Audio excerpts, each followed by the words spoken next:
Hi hello welcome to our channel. Amar Raja group of companies, Amaron batteries కావచ్చు, అనేక IT కంపెనీలు కావచ్చు, ఇంకొకటి కావచ్చు, చాలా రకాలైనటువంటి కంపెనీలు అయితే ఉన్నాయి. ఇప్పుడు అలాంటిదే ఒక కంపెనీ ఇప్పుడు హైదరాబాద్లో స్థాపించారు.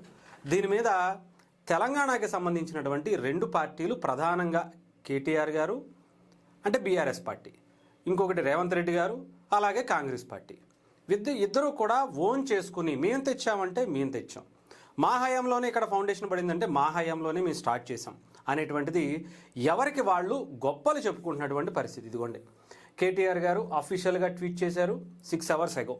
అలాగే రేవంత్ రెడ్డి గారు నిన్న ఆ సంస్థకి సంబంధించిన ఇదిగోండి ఇక్కడ ఓపెన్ చేసినటువంటిది కనిపిస్తుందిగా, బ్యాటరీ దానికి సంబంధించి బ్యాటరీ కాదు, వేరే కంపెనీలు అంటే అమర్ రాజా గ్రూప్ ఆఫ్ కంపెనీస్కి సంబంధించి ఒక ప్లాంట్ ఏదో దానికి సంబంధించి ఇలా ఇద్దరు కూడా ఒకరికొకరు పోటాపోటీగా ఇది నాదంటే నాది, ఈ క్రెడిట్ అంతా మాదంటే మాది అనేటువంటిది పరిస్థితి అయితే కనిపిస్తుంది. బట్ ఇక్కడ నాకైతే వీళ్ళిద్దరూ కాదండి, ఈ క్రెడిట్ అంతా ఆంధ్రప్రదేశ్ మాజీ ముఖ్యమంత్రి పులివెందుల ఎమ్మెల్యే జగన్మోహన్ రెడ్డి గారికే దక్కుతుంది. అందులో ఎటువంటి సందేహం లేదు. ఇదేంటి ఇక్కడ కంపెనీ పెడితే ఆయనకేం సంబంధం అయ్యా, ఆయన ఏమన్నా ఇక్కడ సీఎమ్మా, కనీసం తెలంగాణలో ఎమ్మెల్యేనా, నీకు బుర్ర ఉందా బుర్ర లేదా అని కూడా మాట్లాడుకోవచ్చు మీరు. నేను చెప్తాను, చెప్పిన తర్వాత మీకే అర్థమవుతుంది, ఆ తర్వాత మీరే డిసైడ్ చేసుకోండి. అమర్ రాజాకి సంబంధించి ఈ కంపెనీకి ఎండి ఎవరు, ఇదిగోండి గల్లా జయదేవ్ గారు. ఈ కంపెనీకి సంబంధించి ఆయనే మెయిన్ హెడ్.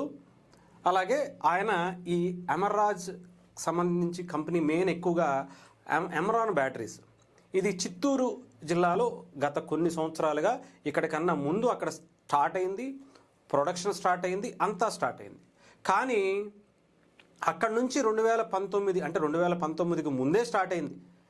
కానీ 2019 నుంచి 24లో ఈ కంపెనీని దాదాపు ఒక 10,000 మంది పనిచేసేటువంటి ఈ కంపెనీని ఆంధ్రప్రదేశ్ నుంచి అప్పటి ప్రభుత్వం జగన్మోహన్ రెడ్డి గారు, ఈయన టీడీపీ ఎంపీగా ఉన్నారు, ఆయన్ని ఇబ్బంది పెట్టి, ఆయన మీద కేసులు పెట్టి, స్టేషన్కి పిలిచి చాలా నానా దారుణమైనటువంటి పనికి ఆయన్ని చాలా దారుణంగా ట్రీట్ చేసింది. ఒక కంపెనీకి సంబంధించిన యజమాని అనుకోవచ్చు, లేదంటే ఎంపీగా అనుకోవచ్చు, ఏ రకమైనటువంటి దాంట్లో, అమరావతికి సంబంధించిన దాంట్లో కావచ్చు, కంపెనీకి అయితే అనేక కేసులు వేసేసి అటు సెంట్రల్ లెవెల్లో ఆ కంపెనీని తీసేయాలనేటువంటి పొల్యూషన్ బోర్డుకి సంబంధించి కొన్ని పిటిషన్లు ప్రభుత్వం తరపు నుంచి వేసేసి వాళ్ళని పని చేసుకొనివ్వకుండా, వాళ్ళకి సంబంధించి సంస్థ నడవనివ్వకుండా అనేక కుట్రలు చేసేసింది.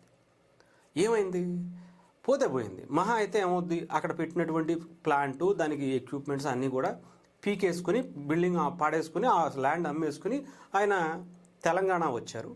బీఆర్ఎస్ పార్టీ అప్పుడు ఆయన్ని అందిపుచ్చుకొని ఆయనకి స్థలం కేటాయించి మహబూబ్ నగర్లో ఆయన్ని ఆ సంస్థని కార్యక్రమాలు చేసుకోవడానికి అవకాశాలు ఇచ్చింది.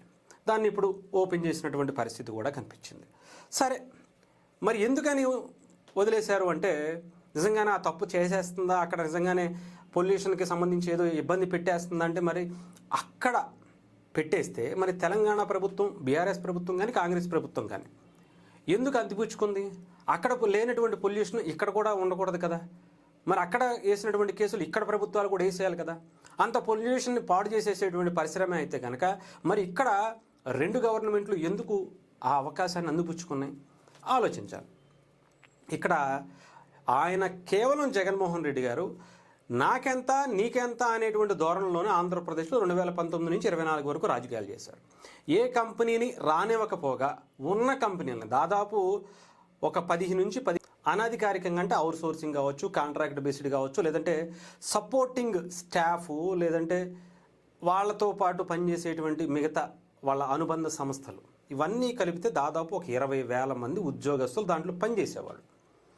ఏమైంది, జగన్మోహన్ రెడ్డి గారు ఆయన టీడీపీ ఎంపీ, టీడీపీకి సంబంధించిన నాయకుడు, ఆయన ఇక్కడ కంపెనీ పెట్టుకుని హ్యాపీగా పనిచేసుకోవటం ఏంటి అని చెప్పి కేవలం కుట్రపూరితంగా ఆ కంపెనీ మీద కేసులు వేసి నానా యాగి చేసి ఆయన ఇబ్బంది పెట్టి ఆయన రాజకీయాల నుంచే వెళ్ళిపోయేటువంటి పరిస్థితి క్రియేట్ చేసి, నేను ఇంకా రాజకీయాల నుంచి సన్యాసం తీసుకుంటున్నాను అనేటువంటి ప్రకటనలు కూడా చేపించేసినటువంటి పరిస్థితి కనిపించింది. అలా చేసిన తర్వాత ఆయన అక్కడి నుంచి వెళ్ళిపోయి ఇక్కడ పెట్టుకున్నారు. అక్కడ నుంచి మహా అయితే ఒక 100-200 కోట్లు పోద్దండి. ఏంటి ఆయనకి నష్టం? నష్టపోయేది ఎవరో తెలుసా? జగన్మోహన్ రెడ్డి గారు కాదు. ఆ 20,000 మంది అంటే 20,000 కుటుంబాలు రోడ్డున పడిపోయాయి. ఎంతమందిని తీసుకొచ్చి తెలంగాణలో వాళ్ళకి ఉద్యోగాలు ఇస్తారు? ఇక్కడ ఎందుకు ఊరుకుంటారు? ఇవ్వరు కదా. మహా అయితే బాగా స్కిల్డ్ వీళ్ళ లేకపోతే ఆ కంపెనీ నడవదు అనుకుంటే ఒక 500 మందిని పట్టుమంది తీసుకొచ్చి వాళ్ళకి ట్రైనింగ్ ఇప్పించి పంపించేస్తారు అంతే. అంతకుమించి ఏం చేయలేరుగా. మిగతా వాళ్ళు ఎన్ని వేల మందిని రోడ్డు మీదకి లాగేశారో ప్రత్యేకంగా జగన్మోహన్ రెడ్డి గారికి ఆ క్రెడిట్ దక్కుద్ది. నేను చెప్పేది ఏంటంటే ఇలా 20,000 మంది అంటే 20,000 కుటుంబాలను రోడ్డు మీదకి లాగేసి కంపెనీలను మూసేయటమే కాకుండా ఇంకా ఈ కంపెనీనే అంటే ఒక టీడీపీకి సంబంధించిన ఎంపీ లోకల్గా ఉండేటువంటి లీడరు వాళ్ళ కంపెనీనే ఆంధ్రప్రదేశ్లో కంపెనీని ఉండనివ్వలేదంటే రేపొద్దున్న మనం వెళ్తే పరిస్థితి ఏంట్రా అని చెప్పి ఏ ఒక్కరూ కూడా భారతదేశంలోనే కాదు ప్రపంచంలో ఉండేటువంటి ఏ ఒక్క కంపెనీ కూడా ఆంధ్రప్రదేశ్ వైపు కన్నెత్తి చూడకుండా ఏ పారిశ్రామికవేత్త కూడా చూడకుండా చేసినటువంటి క్రెడిట్ జగన్మోహన్ రెడ్డి గారికి తక్కుద్ది. దాన్ని అందిపుచ్చుకుంటాం అంటే వీళ్ళకి పెట్టుకున్నారు. వీళ్ళు అక్కడ లేదు కాబట్టి ఇక్కడికి వచ్చారు. అదే అక్కడ ఉంటే ఎంతో కొంత ఇక్కడకు ఆగేటువంటి పరిస్థితి ఉండేదిగా. ఒక అండర్స్టాండింగ్ ప్రకారం అప్పట్లో అక్కడ జరిగిందని. అక్కడ అంధకార ఆంధ్రప్రదేశ్ చేయాలి, అక్కడ వచ్చేటువంటి కంపెనీలన్నీ ఇక్కడ అందిపుచ్చుకోవాలి. ఇది ఒక ఒప్పందం ప్రకారం చేసుకునేటువంటి ఒక పరస్పర అంగీకారంతో చేసుకునేటువంటి ఇదిగా చూడాలి. ఎవరు పోయారు? జగన్మోహన్ రెడ్డి గారికి ఏం పోద్దంటే ఆయనది ఏం పోయింది? పిల్లలు నాశనం అయిపోతారు. యువకులు అక్కడ ఎంతోమంది డిగ్రీ పట్టాలు చేతపట్టుకుని ప్రతి సంవత్సరం బయటకు వచ్చేటువంటి కొన్ని లక్షల మంది స్టూడెంట్స్ పోతారు. వాళ్ళ జీవితాలు పోతే ఆయనకేంటి? ఆయనకు కావాల్సింది ఎలా సంపాదించాలి, దోచుకున్నది దాచుకోవటం ఎలాగనే దాని మీద ఉంటుంది తప్ప ఇలాంటి వాటికి ఆయనకేం పట్టదు. ఇప్పుడు మీరే చెప్పాలి, క్రెడిట్ ఎవరిది చెప్పండి?